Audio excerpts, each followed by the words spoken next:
The sweat dripped from his forehead as Muhammad Ali stood in the dimly lit basement of a Chicago community center. It was 1967 and the cameras were not rolling. No reporters were present.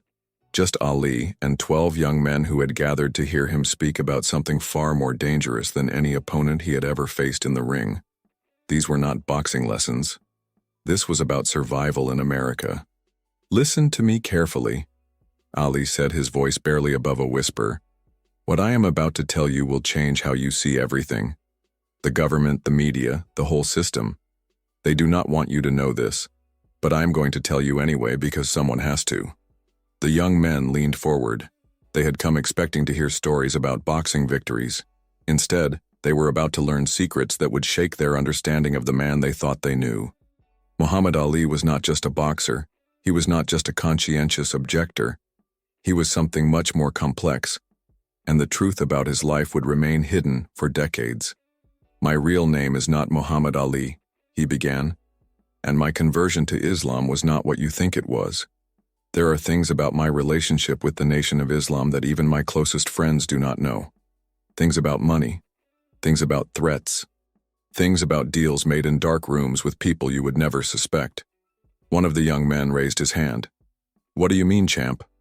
Ali looked around the room, making sure they were truly alone. "The fight against Sonny Liston in 1964. The one where I became champion for the first time. That fight was not what it appeared to be. There were people involved, powerful people, people who had invested heavily in the outcome, and they made sure that outcome happened exactly as they wanted it to." The room fell silent. These were serious accusations.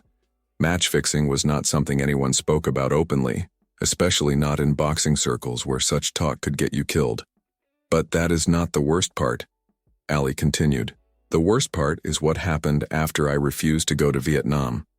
Everyone thinks I lost my prime years because the government took away my boxing license. That is partially true, but there is more to the story. Much more." He walked to the small window and looked out at the Chicago streets. There were secret meetings. Meetings with FBI agents, meetings with people from the Pentagon. They offered me deals. They offered me money. They offered me guarantees that if I just went to Vietnam for a few months, did some publicity appearances, came back and said I had changed my mind, they would make me the richest athlete in history. "Why did you not take it?" asked another young man. "Because," Ali said, turning back to face them, "I had already made a different deal. A deal that was even more dangerous. A deal with people who had their own agenda for me and for the civil rights movement." The story Ali was about to tell would not surface publicly for another 40 years. It involved secret funding from unexpected sources. It involved manipulation by foreign governments. It involved a conspiracy that reached the highest levels of American society, and it involved Muhammad Ali being used as a pawn in a game much larger than boxing, or even civil rights. The Nation of Islam, Ali said, was not what people thought it was. Elijah Muhammad was not the spiritual leader everyone believed him to be. He was connected to people, dangerous people, people who saw the civil rights movement as an opportunity to destabilize America from within. Ali sat down on a folding chair and looked directly at each young man. "I was recruited, not just to box, not just to be a spokesperson. I was recruited to be an agent of influence. Someone who could reach young black men in ways that traditional political leaders could not. Someone who could plant ideas. Someone who could guide the movement in directions that served interests far beyond what any of us understood at the time." The implications were staggering. If what Ali was saying was true, then his entire public persona was carefully constructed. His religious conversion, his political stance, his refusal to fight in Vietnam, all of it might have been part of a larger plan orchestrated by forces that remained hidden from public view. "The money that funded my training camps," Ali continued, "the money that paid for my legal defense when I was stripped of my title, some of that money came from sources that would shock you. Foreign sources. Sources that had their own reasons for wanting to see America torn apart by racial conflict." One of the young men stood up. "Are you saying you were working for foreign governments?" "I am saying," Ali replied, "that I was young and naive, and I trusted people I should not have trusted. I thought I was fighting for justice. I thought I was standing up for my principles, but I was being manipulated. We all were." The room was electric with tension. These revelations were dangerous. If they were true, they could destroy not just Ali's reputation, but the entire narrative around the civil rights movement of the 1960s. The real reason I lost those 3.5 years, Ali said, was not just because I refused to go to Vietnam.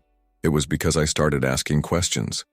I started realizing that the people around me had agendas that had nothing to do with helping Black Americans. They were using the movement, using me, using all of us to achieve goals that served their interests, not ours. Ali walked back to the window. Outside, the Chicago streets were quiet, but inside this basement, the weight of his words was crushing. When I started to pull away, when I started to question things, they made it clear that I had two choices. I could continue to play my role and reap the benefits, or I could be destroyed completely. Not just my boxing career. Everything. "What did you choose?" asked one of the young men. "I chose a third option," Ali said with a slight smile. "I chose to play along while secretly documenting everything. Every meeting, every conversation, every instruction I received. I kept records, detailed records. And those records are hidden somewhere safe where they will remain until the time is right to reveal them." The implications were enormous. If Ali had been documenting his interactions with these mysterious handlers, then somewhere there existed evidence of a conspiracy that could rewrite history. Evidence that could expose the true forces behind some of the most important events of the 1960s. The fight against Joe Frazier in 1971. Ali continued, "My first fight back after the suspension. That fight was more than just a comeback. It was a test. The people who had been controlling me wanted to see if I would still follow orders, if I would still be useful to them." "What kind of orders?" asked another young man. "They wanted me to lose," Ali said quietly. "They wanted me to lose in a way that would create maximum controversy, maximum anger in the Black community. They wanted riots. They wanted violence. They wanted America to tear itself apart, and they wanted to use my defeat as the spark." The room was silent. The idea that Muhammad Ali had been instructed to lose fights for political purposes was almost too much to comprehend. "But I did not lose on purpose," Ali said. "I lost because Joe Frazier was better that night. But the people who had been pulling my strings, they were furious. They had invested heavily in the outcome they wanted, and when it did not happen the way they planned, they started to distance themselves from me." Ali sat back down and looked at each young man carefully.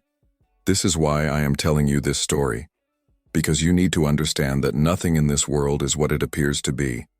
The heroes you admire, the causes you support, the movements you join, they are all being influenced by forces you cannot see, forces that have their own agendas." "What happened to those people?" asked one of the young men. "The ones who were controlling you?" "Some of them are still around," Ali said.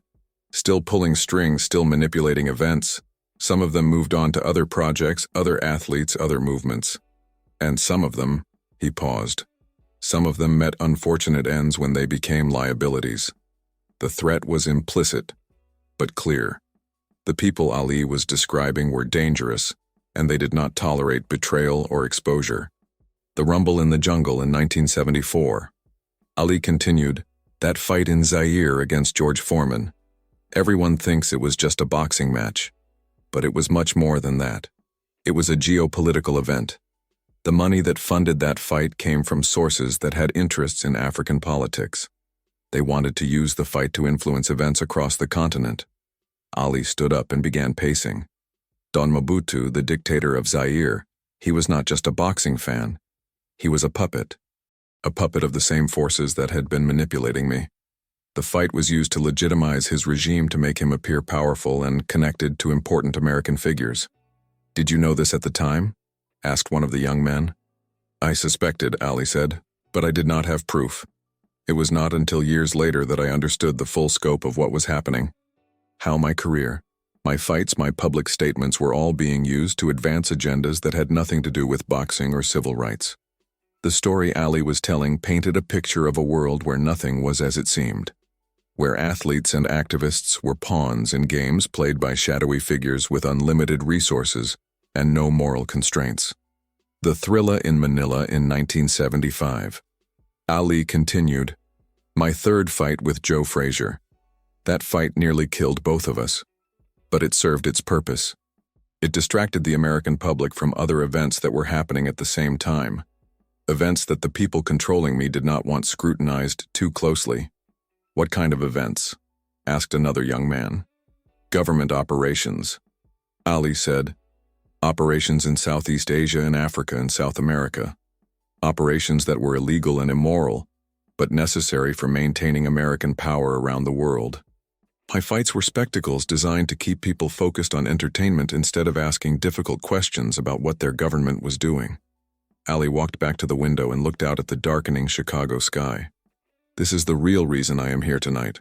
Not to teach you about boxing, not to inspire you with stories of triumph, but to warn you, to help you understand that the world is not what it appears to be. He turned back to face the young men.